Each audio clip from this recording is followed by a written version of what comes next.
Hello, all. What we're going to cover today is typical residential house structure.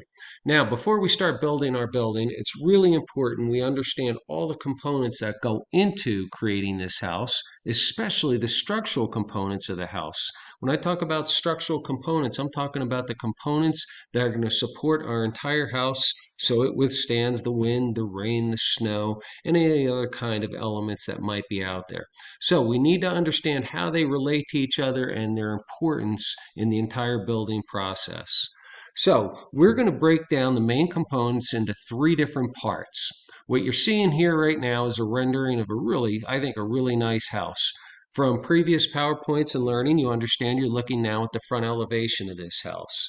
This house now can be broken down into three parts. Basically, the foundation, which is going to be underground, which you really can't see any of it from here. The framing, which is going to be your upper level component, as well as your roof. Your roof obviously protects your structure, as well as it's a very big aesthetic piece to your structure, how your house looks, what kind of design you're looking for. So let's start out by talking about the foundation. Again, the foundation, incredibly important. What it is going to do is support all those building components that you just saw. A foundation is basically comprised of two components. Now, when we talk about the two components, we're going to talk about the footing as well as the foundation wall. Footings, you can see in this upper picture, the footings are made of concrete. They're actually placed or poured. Concrete truck would back up and they actually pour the concrete into molds, forms that actually form these shapes. This concrete now rests on the ground. Believe it or not, it actually, what they call for code-wise, the building department, they tell you it has to be on what's called undisturbed soil. So you have to dig down. You can see the cuts in the ground. They went down to the appropriate depth because we're going to have foundation walls then that bring the walls up above the ground, and then we're going to start our framing on it. So this is the first basic layer of support. Next layer of support is going to be our foundation walls. As I said here, they're going to be placed on top of our footings. Down here, you can see our footings. Our foundation walls are poured or placed on top of our footings.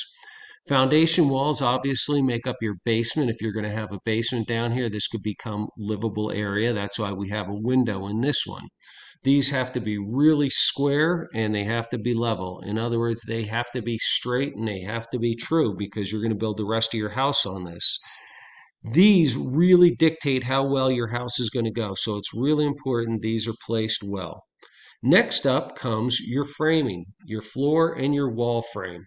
Your floor and your wall frame are actually attached to your foundation.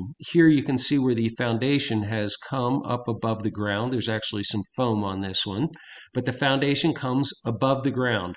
We then take our floor, and you're going to find out all these components in upcoming lectures. We're going to talk about how this whole sequence goes together, but just so you have the basic idea, we start taking our floor and then we run our framing on top of the floors. What you can see here is typical two-story residential framing. Most likely you are going to be doing a one-story house. So once we have the framing done, it's time to incorporate the roof. As I told you earlier, what the roof does is adds an aesthetic piece to it as well as protective. Roofs are going to come in a wide variety, a gigantic selection. It's going to be up to you to determine what roof is going to be appropriate for the house. Over here, I've given you a whole lot of different roofs to take a look at and process, but I also wanted to point out basically the most common roof designs. They're going to be called a gable, a hip, and a shed. You can come on over here and you can take a look at your typical gable. You can come down here. This is a typical hip roof. And then, whoops, we're going to move on over to the shed on over here. So it's really important that you understand there's a wide variety of roofs. I recommend looking at them, understanding the names, and going through and seeing which one would fit the particular project that you're doing well.